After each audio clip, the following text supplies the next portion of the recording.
Baba gave him the medallion, and when people go, he used to put it there in their hand, and the amritam used to ooze from the medallion. So I sing the bhajan that I made.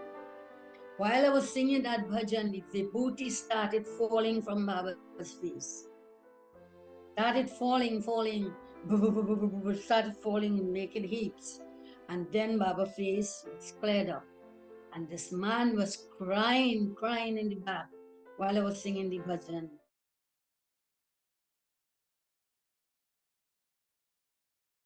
Sairam, dear listeners, welcome to Sai Soul 100. Our guest today is Sister Girlsin Patraju, who is joining us from Sairam, New Jersey. Sairam Auntie, welcome to Sai Soul 100. Sairam Prabha. Sairam, please share your story. My first encounter was in 1973 with Melvin Gangapasad. Who was ardent devotee of Swami because he studied in Banaras, and when he gets the chance, he comes to Puttaparthi. And this is how my son was in his class in Naparimas College. And my son name is Ravi. He came home and he said, Mom, my literature teacher is telling the classes about a holy man in India, and he does a lot of miracles. I was eager to learn more. I said, so tell us about this holy man, Mr. Melvin. Was a young guy, like a son to me, and he became a brother to me afterwards. He was telling us about this holy man, Satya Sai Baba. And something hit me so hard in my stomach, I have to do this.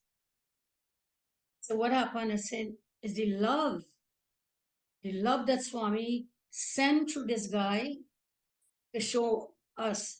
We would devote Hindus doing prayers and stuff like that. We were invited to a satsang in the Gandhi Tagore College. We went there, and he invited us to the satsang. We went to the satsang. I saw in the altar this good-looking Afro-head man was in the altar, and with all the deities, Mother Durga, Mother Lakshmi, and so forth. And I said, I wonder who is this guy? But I didn't tell anybody. I questioned myself. And I said, maybe he's an African god. Is when my father got the book and he brought it. But I have been praying to Sai Baba, not knowing who Sai Baba is, although I saw him on the altar. I had many struggles in life. It was too much. So anyway, the experience I had with Swami, and I still have been able to go through without Swami. I cannot go through without Swami. Every move I make is with Swami. At one point in my life, I had a traumatic event. I had surgery, and I went into a coma for 2 days. My kidney stopped functioning. That was it. My son told me afterwards, when I became better, when I was in ICU, I had my voice was gone.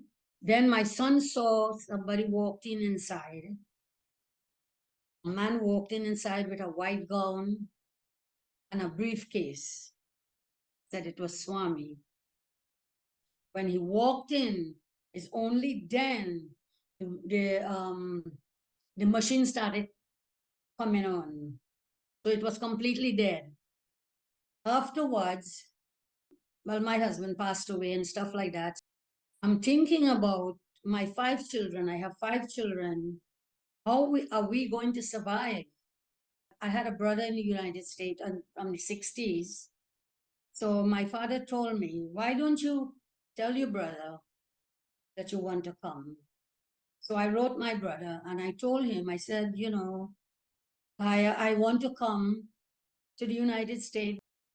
When I came to the United States, I stayed at my brother's place. And I heard there was a Sai center. Well, I went to get a job, in fact. But I was working. It was in Lexington Avenue, between Park and Lexington. And between Lexington and 3rd Avenue, they had the Sai Center. So I started to go to the Sai Center. So now I'm getting familiar with the Sai Center. I started to play they had a tom drum.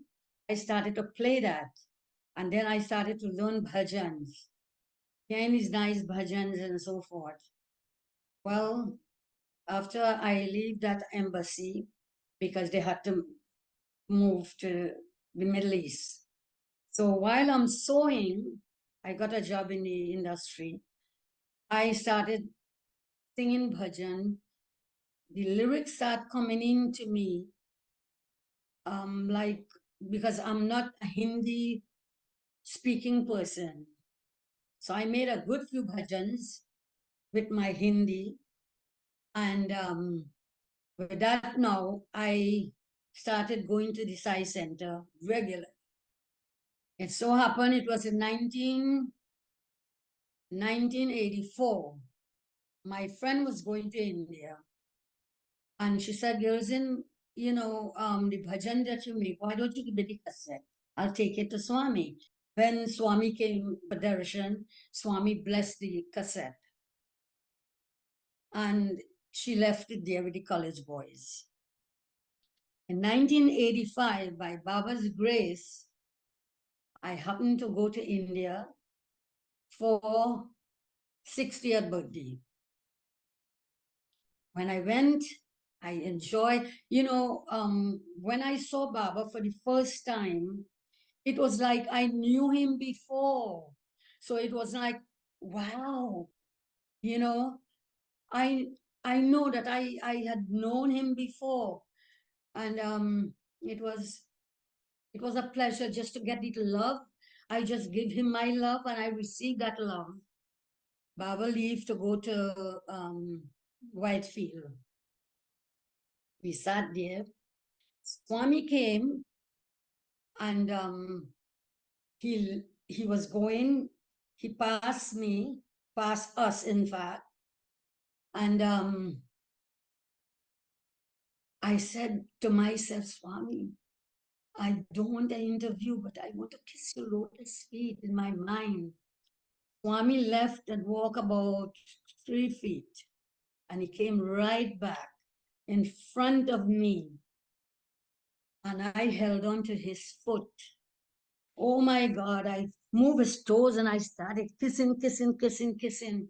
As I was wild, I started kissing. And Swami stayed right there for seconds. When a Sabadal came and moved my head, then Swami left, started his journey to go on darshan. I started to cry, cry, cry. I couldn't stop crying. Anyway, that was my wish and I got it. And I thank God so much. We went to Mysore. You must have heard about the orphanage at Aligappa in Mysore. He's an old man. He was young then, and he's from Mysore. He had an orphanage. Baba gave him the medallion, and when people go, he used to put it there in their hand, and the amritam used to ooze from the medallion, and he's scooping it up and giving it to you, and you're drinking it.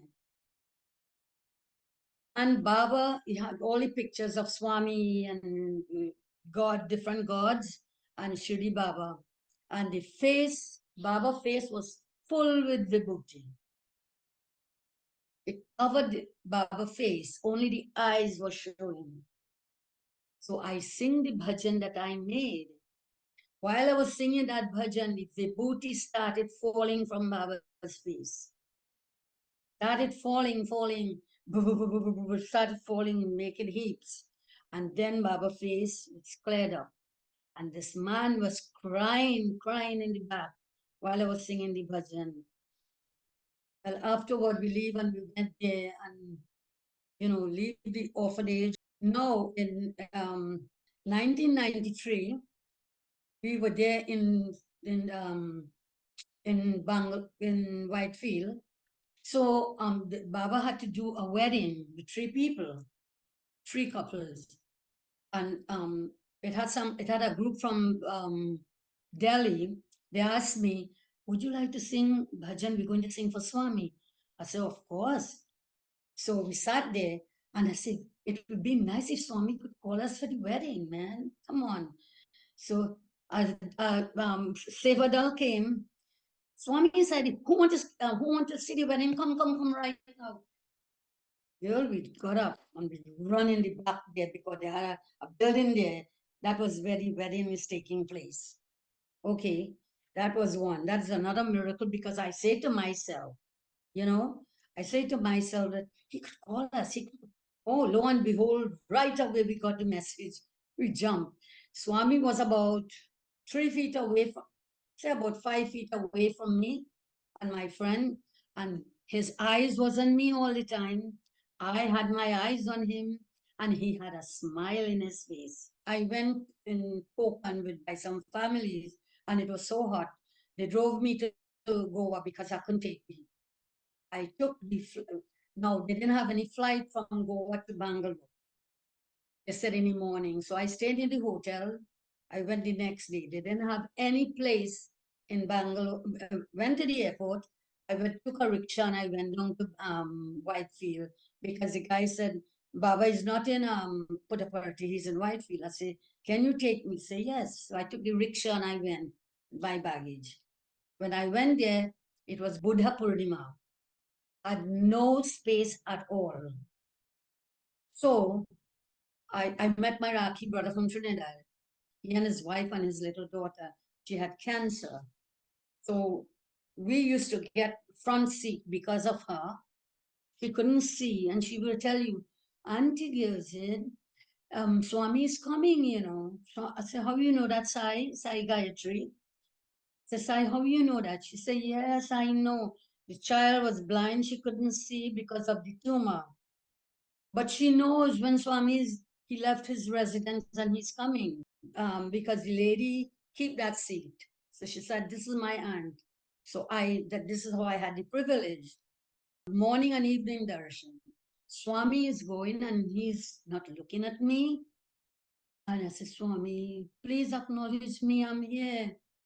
Girl, they was going to Bangalore to take treatment for the child. My brother said, girls, look, Swami ka coming. Swami, I say, "So, big deal." Because I was still angry and disappointed. Swami came, stopped the car, abreast to me, wind down the glass, give me a bhayasta and laugh from here to here. Oh my God, I get crazy. You should. I had a dream of the lingam. It was a huge lingam in the sky. And I was telling my friend, I said, look, Malini, look at that, look, Jesus Christ, look, Jesus Christ, look, Premasai, in that lingam, look. She said, "I cannot see." I said, "Look, Jesus Christ, he has a face like Jesus Christ. That's Premasai Baba, Premasai." My eyes open. I said, "Wow, I dreamt Premasai." But Dr. Hislop came in our center in Manhattan Center couple months or weeks, something for so long now. And he was showing everybody the ring that Baba materialized for him as Prema Sai.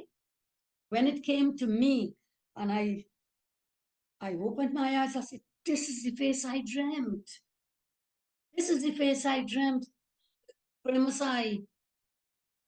I, I was dumbstruck. Had it in the dream, and look, I see in this ring now. So I said, "I saw Prema Sai Baba. I saw him now. All these little miracles happen, make me feel I wouldn't say special, but blessed because I have Swami in me. The day when Melvin Gangapasad and Baba put his name Pandit Purnima, he was telling me like something hit me so hard in my chest. That was a love that Swami gave me. But so many times I have gone to Baba. It's been a blessing. Um, it's 21 times I have been to Swami and I got his blessing. I got his darshan each time. And it was, I don't know how to put it. But when I heard now, I told you about the when he came from the dais and my eyes and his eyes was like this. I said, thank you, Swami. Thank you. I love you, Ma. I love you. Then Swami left. Sairam Auntie, so thank you for sharing all of your beautiful stories. I really just enjoyed listening to you, your story of how you came into Swami in many different ways. You knew his teachings, you knew about him, but when you saw his form, you didn't make the connection that this is the God that you've been connected to all this time. And that must have been an unbelievable moment for you. And you also said that when you were told about Swami, you had this gut feeling of something hitting you. And hindsight, many experiences later, you can connect back to say that's the love of Swami. That's just very powerful for you. And all in all, I think the message that I'm getting is that you have these simple, small desires of so much love for Swami, and he actually gives it to you. So you certainly have, from all of your experiences, have done many wonderful deeds in the past for you to have this much closeness to Swami. I know you composed a bhajan, not necessarily with the intention of composing it. While you were stitching, while you were sewing, words came to you in Hindi and you didn't really even fully comprehend the meaning or the lyrics that was coming to you. And you were able to put music to it and compose that. Would you be able to sing it? Yeah.